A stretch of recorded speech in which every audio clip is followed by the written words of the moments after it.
Well, I've got to put a couple of the saw projects on hold for a little bit. Got to do a couple of these tools. And this is aftermarket Husky crank, obviously. You can tell from that little slot. I'd never use it. And that's a reverse thread for the clutch side, so I've got some of those. But I'm going to make another couple of these. And these are like M14 by 1.25 reverse thread. And one of the things you got to remember is on the cranks that have the inboard clutches, you have to have enough over drill to where this part of the crankshaft can go in there after you've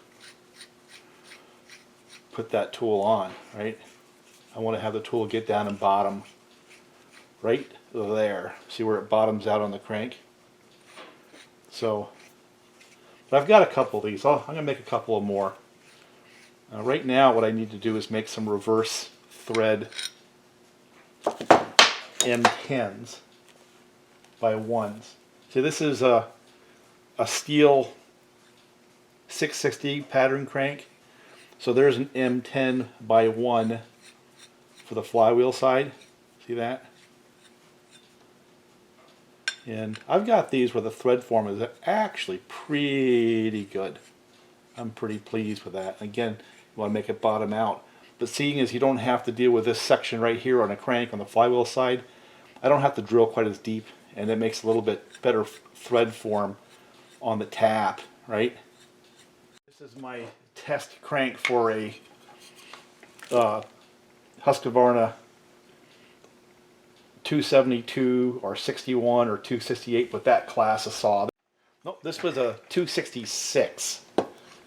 But see, it still has that M10 by 1 thread on the flywheel side of the crank, right? The same thread that the Stihl pattern 660 crank has. Now I've got a bunch of these done, so I don't need to make any more. So you've got two Husqvarna pattern cranks. You've got the reverse thread M10 by 1, and then you also have a coarse thread one that's like a half 13 reverse thread. Now I've got taps for both, but let me go ahead and make up one of these reverse thread deals. So let me see if I got the tap. Nope, that's not the right tap. That's a standard thread. There's a reverse thread right here. So let me just go drill this one. Now again, this one here doesn't have to be crazy deep because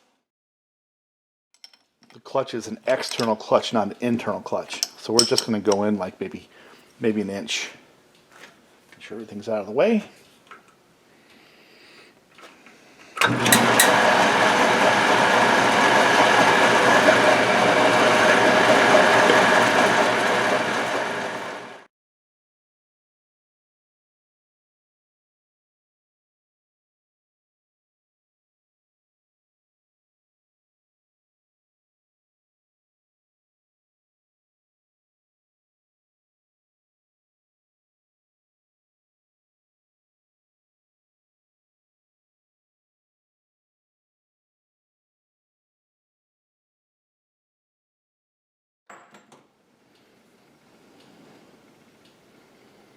All right, let's see if we got a decent thread form.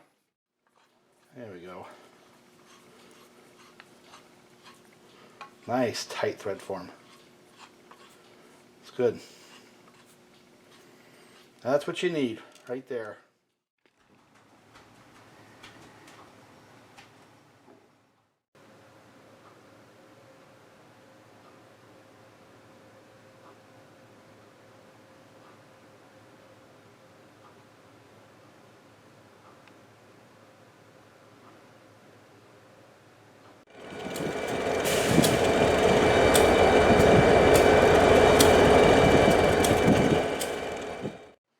Well, I guess I'm going to start picking on this saw just a little bit.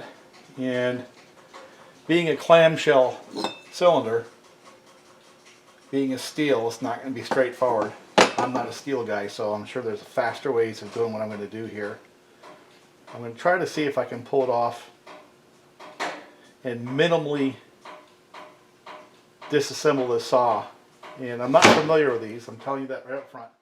These old, I call them the hockey puck Stihls because they still had the rubber anti-vibe mounts like right down in here. 461's about the last of them, I think, that had that style of anti-vibe mount, and that kind of gave them a solid feel. And a lot of people like that, and I do too. I mean, I don't disagree with that at all. But that's why some of the people didn't like when Stihl transitioned to the spring anti-vibe system, like you see on the 461s. See, this is a shop saw, and I'm going to do some work on it too. I've got a bunch of these. But if you notice, they have the same anti-vibe system that the Husqvarna has, a 3-point spring system.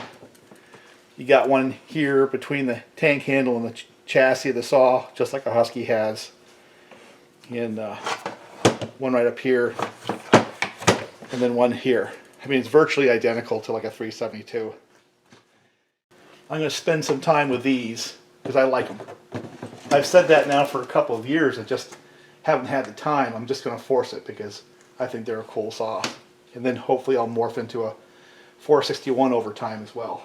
So anyway, I'm going to start tearing this apart. I'm telling you right up front, I am not a Stihl guy, so this is not going to be something that's easy for me. I'm going to have to work my way through it the first time.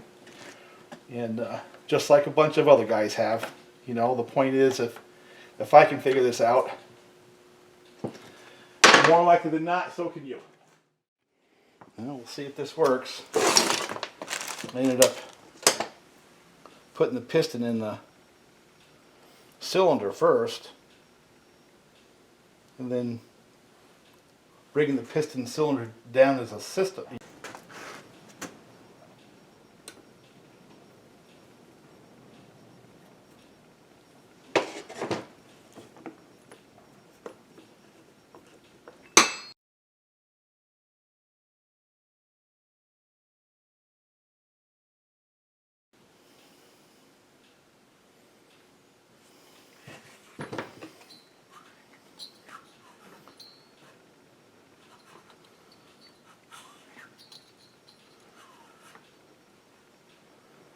Looks all right. So it either seals or it doesn't. It's out of my hands at this point. So we'll just have to see what it does.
not sure how much this is going to show, but I got first cut at the driveway, and we literally have feet of snow here, a couple of feet. It's a hell of a snow shovel right there.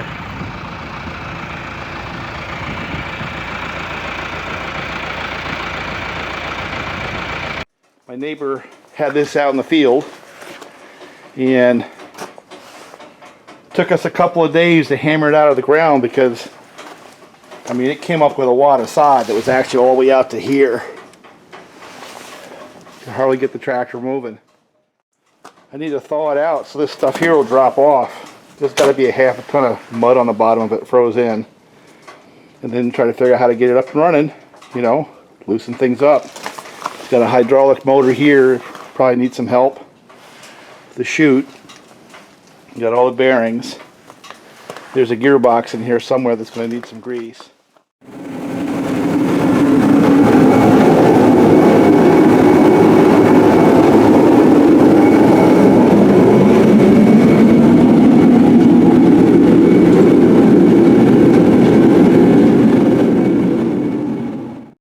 Well, I got a grease gun. Had to buy a new one because all mine are up on the hill. And I pulled the dipstick out of the gearbox. It doesn't really give me a clue. It looks to me like I need to put some gear oil in there. It's only been sitting for 20 years. Had to use a little bit of heat on that hole. Tapped at it, and then my little persuader. It always works. Got that freed up, or that actually begins to